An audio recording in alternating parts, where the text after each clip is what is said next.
Room हमारी इस room में तैयार हो चुकी है। 1.5 करोड़ रुपए के आसपास प्रॉफिट बच जाता है। बाकी खेती कोई भी करते हो आपकी ब्रांडिंग बहुत कम पहुंच पाती है, लेकिन देखो मशरूम की खेती में आपकी ब्रांडिंग भी जाती है। नमस्कार दोस्तों, स्वागत है आपका किसान सेवा चैनल में। मैं मनोज शर्मा आज आपको लेके आया हूँ मशरूम फार्मिंग की पूरी विधि सिखाने के लिए। तो मशरूम कैसे लगाते हैं स्टार्टिंग से आपकी बिजाई से लेकर लास्ट तक तोड़ाई तक आपके बात करने वाले हैं। तो आज हम कोल्ड स्टोर पे आ चुके हैं जिसका नाम है आपका A3R मशरूम फार्म। तो A3R मशरूम फार्म पर आ चुके हैं और भैया हमारे साथ मौजूद हैं। तो सबसे पहले मैं बात करना चाहूँ, जैसे लोग खेती को छोड़ते जा रहे हैं और पढ़ाई करने के बाद में वो नौकरी पे ज़्यादा विश्वास रखते हैं। तो सबसे पहले इंट्रोडक्शन जान लेते हैं, भैया ने क्या कर रखा है, कहाँ के रहने वाले थे और क्या नाम है। तो भैया थोड़ा सा एक परिचय दे दीजिए अपने बारे में। मेरा नाम ऋषभ गुप्ता है, मैं दिल्ली का रहने वाला हूँ। मैंने बीटेक किया है कंप्यूटर साइंस में दुबई से। जी, तो बीटेक कर रखी है, एग्रीकल्चर से कोई कोर्स कर रखा है क्या आपने? नहीं, ऐसा कोई एग्रीकल्चर से कोर्स नहीं कर रहा। आयुष भैया आपने कोई एग्रीकल्चर से कोर्स कर रखा है? तो दोनों भाई हैं, किसी ने कोई एग्रीकल्चर से कोर्स नहीं कर रखा और इतना बड़ा सेटअप लगा रखा है। मैंने लंदन में पढ़ाई करी है, BBA करा है मैंने, और उसके बाद हम फार्मिंग में आए। पॉली हाउस की वीडियो भैया के चैनल पे हमारी डली हुई है जी। अब मशरूम का फार्म हमारा सेटअप हो गया है, तो भैया आए हैं जिससे आप सबको नॉलेज मिल सके कि कैसे कर सकते हैं काम। जी, बहुत बहुत शुक्रिया आपका। पहले जो वीडियो बनाई थी हमने वो आपने देखी, बहुत अच्छा प्यार दिया उसको। और बाकी कई लोगों ने मुझे बोला था कि मशरूम की भी आप वीडियो बनाओ। तो मशरूम की शुरुआत से लेकर लास्ट तक पूरी हार्वेस्टिंग तक हम पूरी जानकारी लेने की कोशिश करेंगे। तो स्टार्ट करते हैं। सबसे पहले भैया से ये जानना चाहेंगे कि ये प्लान आपके कहाँ से आया माइंड में? ये एक्चुअली भाई का प्लान था जी कि अगर हम एग्रीकल्चर सेक्टर में घुस रहे हैं तो कुछ हाईटेक भी होना चाहिए, कुछ मॉडर्न भी होना चाहिए। जी। तो मॉडर्न में हमें ये समझ में आया मशरूम फार्मिंग, और हाईटेक में हमें पॉली हाउस समझ में आया। जी, तो दोस्तों मशरूम की खेती करने के लिए सबसे पहले हम आयुष भैया से पूछेंगे कि सबसे पहले क्या प्रोसीजर रहता है। जैसे कि मान के चलो खाद ही हम तैयार करते हैं, तो किस तरीके से खाद तैयार करते हैं? तो भैया एक बार बताइए। सबसे पहले तो हमारे यहाँ ये तूरी उतारी जाती है। जी, ये तूरी है और ये तूरी उतरवाई है भैया ने। अच्छा, इसके बाद का क्या प्रोसीजर रहता है भैया? इसके बाद ये हमने प्री वेटिंग एरिया यहाँ पे बनाया है। जी। ये लगून कहते हैं इसको। जी। फिर यहाँ पे तूरी डाल देते हैं।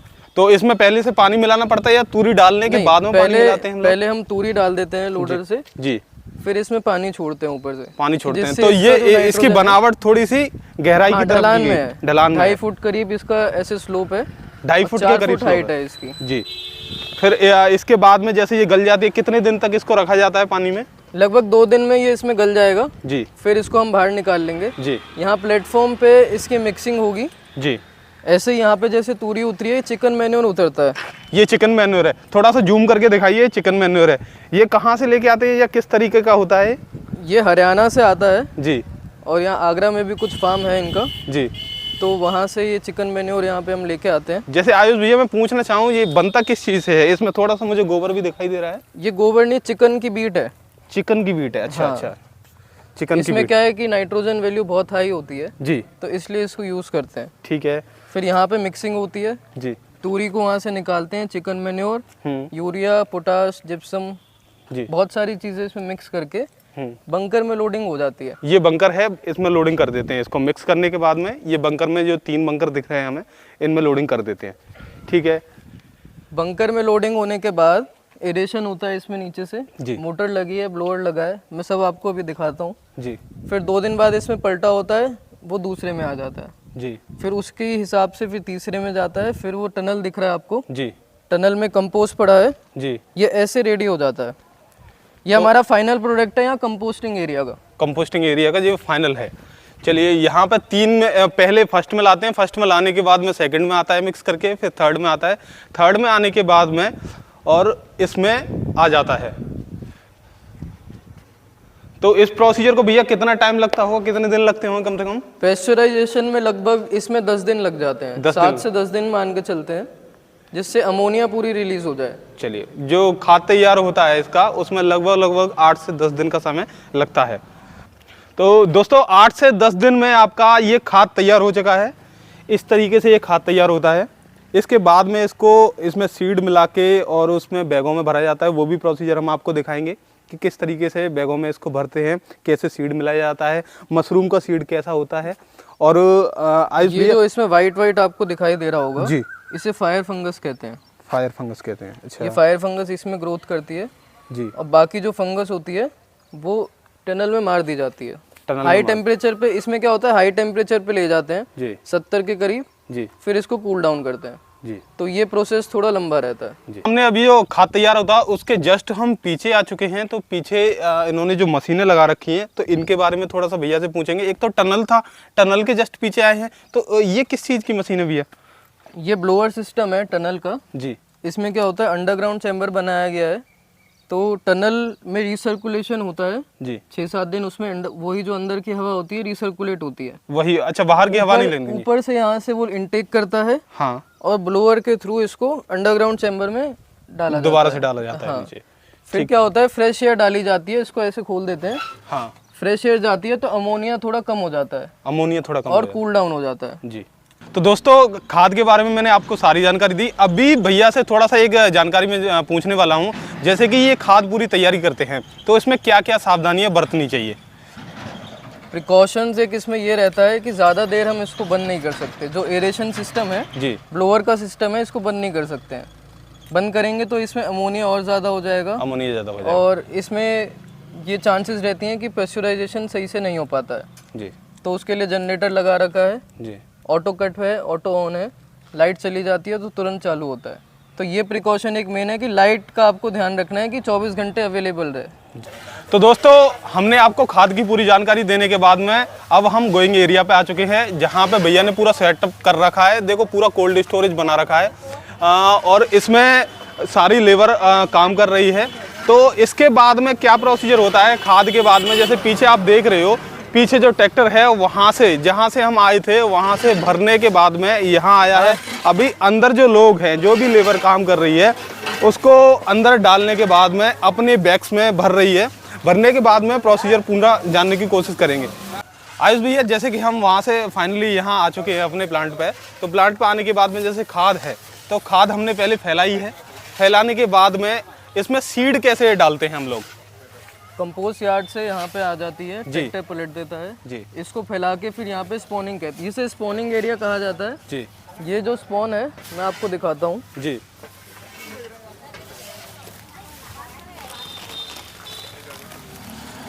ये स्पॉन है, ये स्पॉन है, इसको मशरूम कंपोस्ट का में बीज मिक्स किया है। जाता है। ये मशरूम का बीज है, इसको स्पॉन बोलते हैं, जो कि कंपोस्ट में इसको मिक्स किया जाता है। मिक्स करने का तरीका भी हम जानेंगे, मिक्स किस तरीके से करते हैं, खाद में इसको किस तरीके से मिलाया जाता है। तो ये स्पॉन को मिला रहे हैं, बीज को मिक्स कर रहे हैं इसमें खाद में। तो वैरायटी कौन सी होने वाली है ये भी? ये बटन मशरूम की तैयारी चल रही है। बटन मशरूम की तैयारी है। बटन मशरूम लगाया है और इसको ऐसे ही हाथों से फैलाया जाता है। फिर इसके बाद में मिक्स भी करते हैं क्या इसको? हाँ, इसको मिक्स करते हैं। थोड़ा सा मिक्स करके बताना भैया किस तरीके से मिक्स कर रहे हो इसको। ये देखो पॉलीथिन में, इसको बैग बोलते हैं आम भाषा में हम लोग, और इसको अंदर भरा जा रहा है। तो ये अपने आप ही मिक्स हो जाता है। एक इसमें ये खमचा डालते हैं, उसके बाद में दूसरा खमचा डाल रहे हैं, तो ये बीच में इसके बीज आ जाते हैं। इस तरीके से हमने इसको बैग्स को भर दिया है। बैग्स पूरा कंप्लीट भरने के बाद में हम इसको ले जाते हैं अंदर की साइड। तो आगे का प्रोसीजर पूरा आयुष भैया से जानने की कोशिश करेंगे। तो इसके बाद क्या होता है भैया? बैग यहाँ पे रेडी हो गया है अंदर कोल्ड में जाने के लिए। जी अब अंदर ये ऐसे ले जाया जा रहा है और अंदर दिखाते हैं कैसे फिलिंग हो रही है। जी। तो अंदर हम एंट्री कर रहे हैं अभी इसमें। तो सबसे पहले ये मेन गेट है, मेन गेट से एंट्री कर रहे हैं। एंट्री करने के बाद में अभी अंदर आप देखोगे तो कई रूम्स बना रखे हैं, जिन पर रूम्स नंबर भी लिखे हुए हैं। ये है आपका A3R mushroom farm room number 1 और दूसरा इस पे शमशाबाद आगरा, और ये हमारा पिन कोड भी दिया हुआ है 283125। तो ऐसे कितने रूम्स लगा रखे हैं भैया 20 12 चैम्बर का प्रोजेक्ट हमने यहाँ पे लगाया है जी। और अभी जो है ये 12th रूम जो है उसकी फिलिंग चल रही है। 12th रूम की फिलिंग चल रही है, बाकी में फिलिंग हो चुकी है। दूसरा मैं जैसे जानना चाहूँ, सभी जितने भी रूम्स हैं उनमें एक ही वैरायटी आपने लगा रखी है? सब में बटन की है। सब में बटन मशरूम ही लगा रखा है। लगभग मशरूम कितने प्रकार के होते हैं? मशरूम की वैरायटी की बात करें तो लगभग 200 से प्लस जाती है। 200 से प्लस जाती ये हम एक वैरायटी की बात कर रहे हैं जो हम यहाँ पे ग्रोइंग कर रहे हैं। है। यही वैरायटी आपने क्यों चुनी? ये वैरायटी मार्केट में क्या है, इजीली एक तो ये कह दे कि इंडिया में इतनी ग्रोथ नहीं है जी। या इतनी नॉलेज नहीं है कि उन्हें लगता है ये कुकुरमुत्ता है।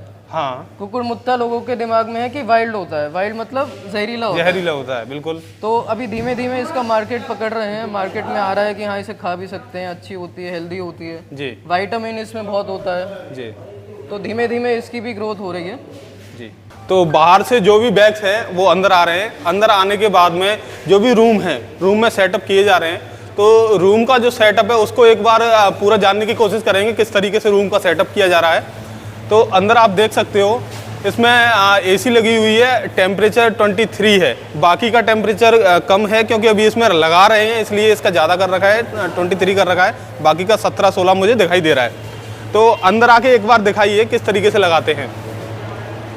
तो रूम्स की सेटिंग को समझते हैं। तो भैया मैं ऊपर, जैसे ऊपर अभी इनको बैग्स को सेट किया जा रहा है तो ऊपर मैं जा रहा हूँ, तो इस पर चढ़ते हैं। मैं ऊपर चढ़ रहा हूँ अभी इस पर। चढ़ने के बाद में रूम्स की सेटिंग को आपको बताते हैं कि रूम कैसे लगाते हैं। अभी मैं ऊपर आ चुका हूँ। आने के बाद में यहाँ पे जो बैग्स लगे हुए हैं, अभी इससे बहुत ठंडी हवा आ रही है। तो दोस्तों आयुष भैया को भी मैं ऊपर लेके आया हूँ। तो अभी जानते हैं कि बैग्स को कैसे सेटअप करते हैं। अब बाहर से जैसे हमने देखा बैग्स अंदर भर के आ रहे हैं। आने के बाद में आप देख सकते हो ये नीचे से ऊपर इनको दे रहे हैं अंकल जी को। अंकल जी को देने के बाद में ये बच्चे ऊपर इसको लगा रहे हैं। तो आयुष भैया इसमें कोई उचित दूरी रहती है या किस तरीके से सेटअप करते हैं? मुझे दूरी तो डिस्टेंस तो कुछ नहीं दिख रहा है इसमें। जो बैग का साइज है वही है, जी। ज़्यादा गैप नहीं रखते हैं। ज़्यादा गैप नहीं रखते। एक रैक की अगर हम बात करें तो लगभग इसमें 16 के करीब हम बैग इसमें लाते हैं। 16 बैग और आते हैं। पूरी रैक की बात करेंगे तो लगभग 220 बैग इसमें आ जाते हैं। 220 बैग आ जाते हैं। चलिए, बहुत अच्छी जानकारी दी भैया ने। और दूसरा कई ऐसी चीज़ें हैं वो जानने की कोशिश करेंगे, जैसे कि जो बैग लगाते हैं तो भैया ये मुझे बहुत हल्का दिख रहा है। किस चीज़ का बना हुआ है? ये तार लग रहा है मुझे तो। ये पेट वायर है, पेट वायर जिसकी मिल्टन की या टपरवेयर की आपने बोतल देखी होगी जिसमें हम पानी पीते हैं जी। वो लगती बहुत पतली सी है कि बहुत हल्की है जी। पर मजबूती उसमें बहुत ज़्यादा होती है। तो वो पेट वायर का, पेट का जो होता है इसका प्लास्टिक का हमने वायर बनवाया है जी। वो वायर यहाँ पे यूज़ किया है। चलिए, उसका वायर यूज किया है, नहीं तो देखने में बहुत हल्की लग रही है। बाकी आप इधर देख सकते हो वेट बहुत ज़्यादा है। पेट वायर लगभग 30 टन वजन एक रूम में झेलती है।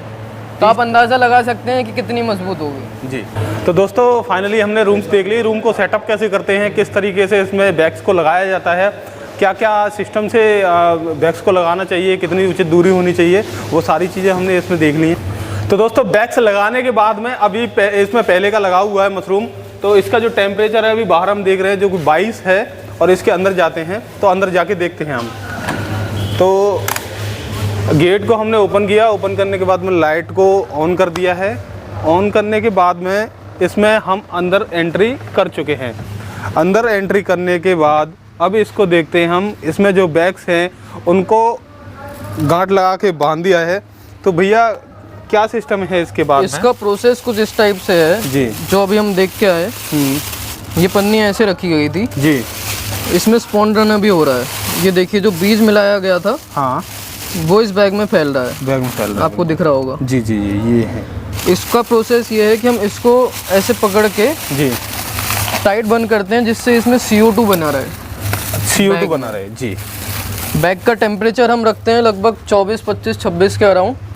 रूम का टेम्परेचर भले ही आपको 21 दिख रहा हो जी, हम बैग का टेम्परेचर लेते हैं। बैग का टेम्परेचर 24 से 26 रखना है। 24 से 26 रखते हैं जी। और सुबह शाम 3 टाइम मतलब इसको हम बैग का टेम्परेचर मॉनिटर करते हैं 3 टाइम, तो जिससे हम एयर कंडीशन उसी हिसाब से चला सकें। ठीक है। और इसके बाद में जैसे कि अभी ये कितने टाइम का हो गया? इसको लगभग अभी 4 दिन होने वाले हैं। 4 दिन होने वाले हैं। तो अब बात करें आयुष भैया, जैसे कि 4 दिन इसको होने वाले हैं, तो हम अभी जैसे हम जिसकी बिजाई करते हैं, बिजाई करने के बाद में हार्वेस्टिंग कितने दिन में होती है? हार्वेस्टिंग को लगभग 1 महीना लग जाता है। 1 महीना लग जाता है। 1 महीने में आपकी हार्वेस्टिंग हो जाती है। तो मैं बात करना चाहूँ जैसे कि पूरे इस रूम में लगभग कितने बैग्स लगते हैं? पूरे रूम में हमारे लगभग 2700 के करीब बैग्स इसमें हैं। 2700 करीब बैग है। हाँ। 2700 बैग्स में जैसे बात करें तो एक रूम में लगभग कितना प्रोडक्शन हो जाता होगा मशरूम का? एक रूम में 4.5 टन प्लस प्रोडक्शन इसमें आता है। 4.5 टन, 4.5 टन के ऊपर ही माल निकलता है। ठीक है। अब मार्केट रेट की अगर बात करें तो मार्केट रेट क्या रहता होगा इसका? मार्केट रेट नॉर्मली अभी 150-160 हमारा जा रहा है। 150-160 जा रहा है। हाँ। तो एक रूम की जैसे वैल्यू की बात करें तो कितना अमाउंट टोटल हम जैसे इनकम का कह सकते हैं कि एक रूम में से इतना पैसा हमें रिटर्न आ जाता है? एक रूम में से लगभग 35 लाख रुपए हमारा आता है। एक रूम में से लगभग 35 लाख आता है। लगभग उसमें हमारे 6-7 लाख रुपए बच जाते हैं। 6-7 लाख रुपए बच जाते हैं। तो ये इनकम आपने एक महीने की बताई या फिर एक साल की बताई? मैंने एक रूम की बताई। एक रूम की बताई। एक रूम को हम 6 बार भरते हैं। साल में 6 बार भरते हैं इसको। टोटल लगभग 35 लाख तक का आ जाता है। 35 लाख रुपए तक आ जाता है एक रूम में। तो आप आमदनी देख सकते हो मशरूम में कितनी है। 35 लाख रुपए एक रूम आपका टोटल अमाउंट देता है, जिसमें से 6 से 7 लाख रुपए की आपकी इनकम होती है। अगर लगभग हम परसेंटेज में भी डिवाइड करें तो लगभग कितना परसेंट मुनाफा मान के चलें भैया?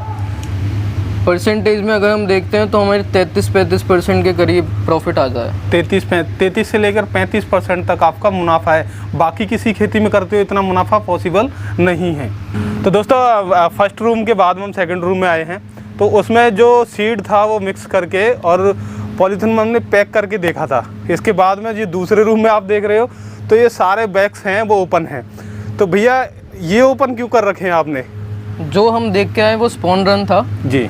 स्पॉन रन के बाद का प्रोसेस है, केसिंग लगती है इसमें। स्पॉन रन लगभग कितने दिन तक रहता हुआ? स्पॉन रन लगभग हमारा रहता है 10 दिन के करीब। 10 दिन, ठीक है। 10 दिन के बाद इसमें कोकोपीट की एक लेयर लगाई जाती है जी, 2 इंची मोटी। उसको हम केस रन कहते हैं। केस रन के बाद ये फंगस ऊपर तक आ जाती है। रूम में आ चुके हैं हम। सेकंड में हमने जो चीज़ें बताई, उसके बाद में जो तीसरे में क्या होता है वो आपको जानकारी देने की पूरी कोशिश करेंगे। तो अभी जो बैग्स देख रहे हो आप, बैग्स के ऊपर जितने भी देखो ये फंगल जो है वो ज़्यादा हो गया है, एकदम वाइट आपको दिख रहा होगा। इसकी क्वांटिटी बढ़ चुकी है। तो भैया इसको क्या बोलते हैं? ये क्या है, फंगल इतना बढ़ गया है इसमें? ये केस रन पूरा हो गया है, अब इसकी कवरिंग हो रही है। जैसे ये कोकोपीट का एक और थोड़ा सा उठाता है और ऊपर से कवरिंग की जाती है।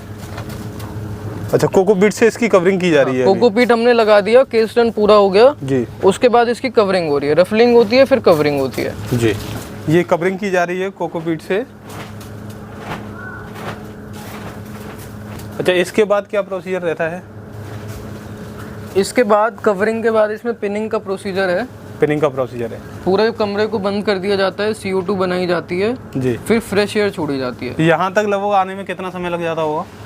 यहाँ तक करने में लगभग इसमें अब हो गया है 20-22 दिन हो गए हैं। 20-22 दिन हो गए। तो इसका मतलब मशरूम आने में कोई ज़्यादा समय अब है नहीं। तो फाइनली जिस रूम में हम आए, जिस चीज़ का आपको इंतजार था, वो फाइनल वक्त आ चुका है, क्योंकि मशरूम हमारी इस रूम में तैयार हो चुकी है। तो आयुष भैया, इसको तैयार होने में लगभग 30 दिन लगे या ज़्यादा लगे?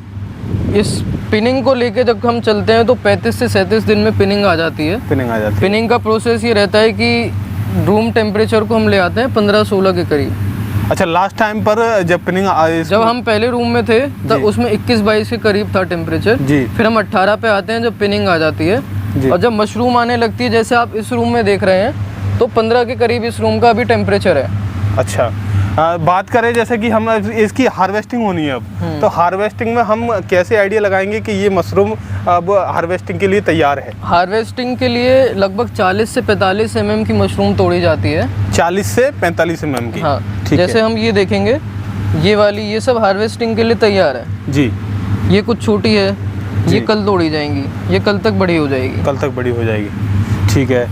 तो ये हार्वेस्टिंग में आपने भैया ने बताया जो साइज, इतने साइज की अगर हो जाती है तो उसके बाद में इसकी तोड़ाई स्टार्ट हो जाती है। 40 से 45 mm को हम A ग्रेड क्वालिटी कहते हैं। अच्छा। बाकी ओवर साइज भी होती हैं, कई बार ओवर साइज छूट जाती है, लेबर तोड़ती है जी, तो लेबर छोड़ भी देती है कई बार, तो ओवर साइज को हम B ग्रेड क्वालिटी में कहते हैं। ठीक है। तैयार फसल के बाद में अब हार्वेस्टिंग हम इसके दिखाते हैं कि इसको हार्वेस्ट कैसे किया जाता है। तो आगे दिखाते हैं, अभी इसकी हार्वेस्टिंग चल रही है और किस तरीके से, किससे इसको कट करके निकाला जाता है, वो पूरा प्रोसेस जानेंगे। तो इधर एक बार आकर थोड़ा सा दिखाइए। देखो, ये इस तरीके से इसकी हार्वेस्टिंग चल रही है। ये इसके बॉक्स हैं, इन बॉक्सों में इनको प्रॉपर तरीके से रखा हुआ जाता है।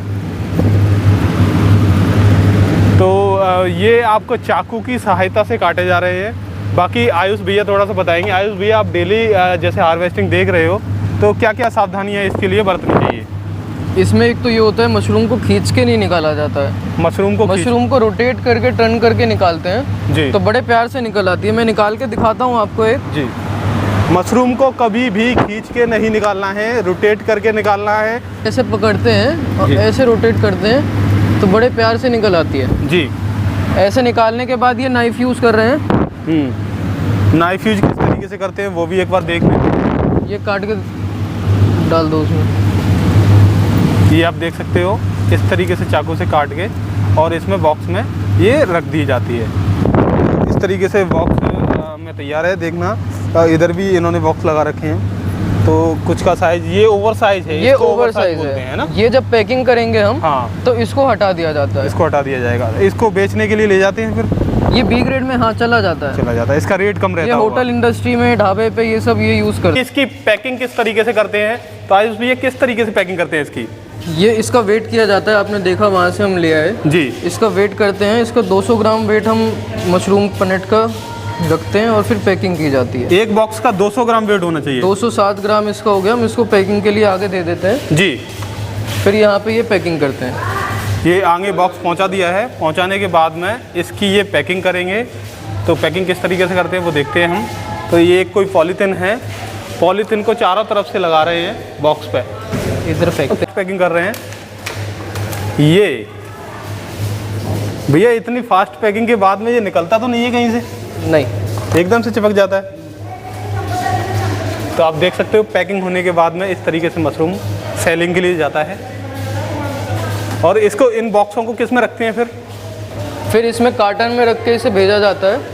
कार्टन में रख हमारे के A3R मशरूम फार्म के कार्टन हमने प्रिंट करा रखे हैं, जी। उसी में ही पैक होकर जाता है। ब्रांड से जाता है।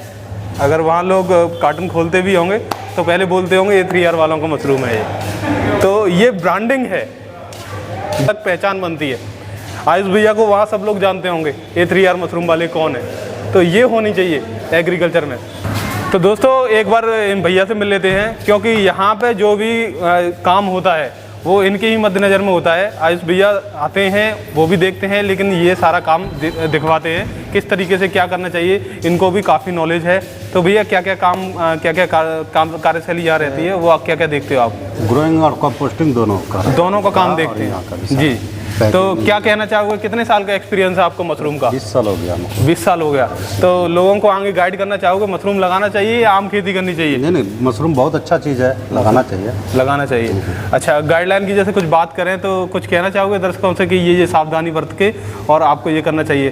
पहली बात तो मैं ये कहना चाहूँ, पहले अगर नॉलेज ना हो तो इसमें नुकसान हो सकता है, ये चांसेस बहुत। तो पहले नॉलेज लेनी चाहिए।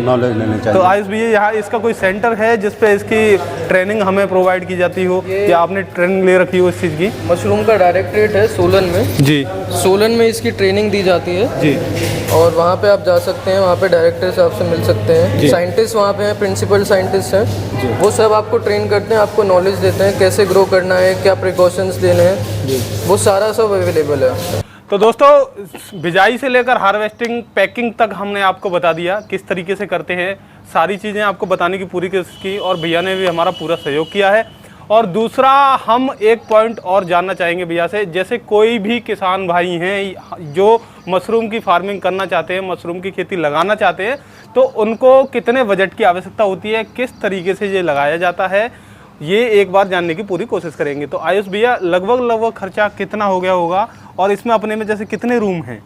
हमारे तो जैसे 12 चैम्बर का प्रोजेक्ट है। 12 चैम्बर का प्रोजेक्ट है और कंपोस्टिंग यार्ड है जी। तो इसका लगभग खर्चा अगर हम बात करें तो 5 CR के आसपास बैठता है।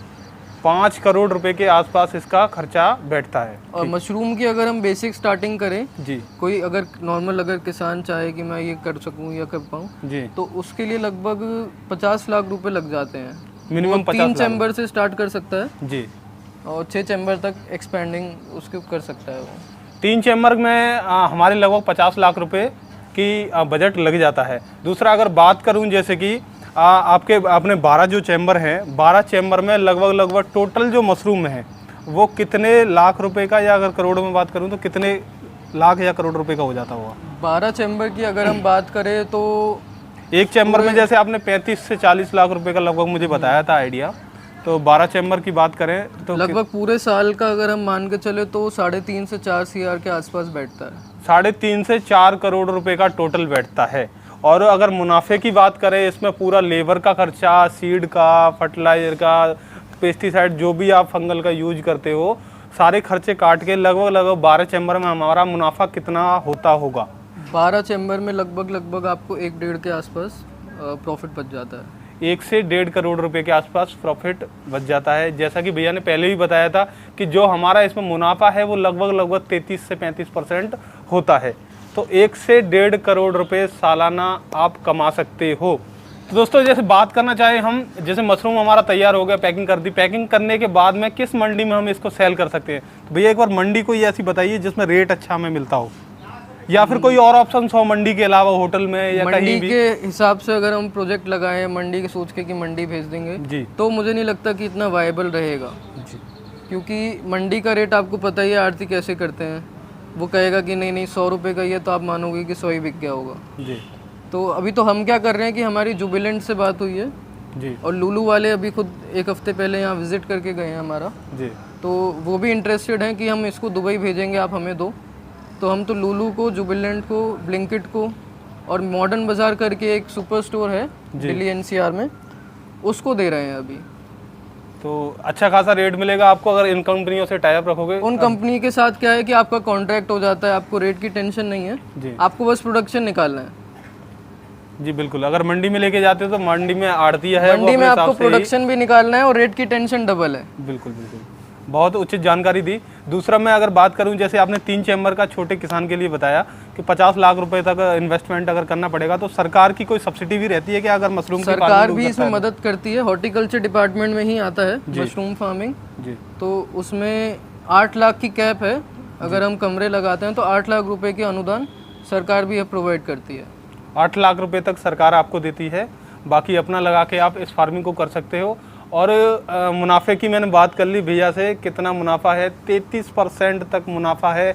1 चैम्बर कोई भी लगाते हो उसका जितना भी सेल होता है उसका लगभग 33-35% आपको मुनाफा होने वाला है। बाकी अन्य कोई खेती आप करते हो, आलू है, गेहूं है, बाजरा है, उनमें इतना बेनिफिट नहीं है। वो मैं ये कह रहा हूँ, आप 100, 150, 200 बीघे वाला खेत हो और ये 1-2 बिस्वे की ज़मीन होगी ज़्यादा से ज़्यादा, जिसमें 12 चैम्बर लगे हुए हैं, तो ये 1.5 करोड़ 2 करोड़ रुपए तक कमा रहे हैं।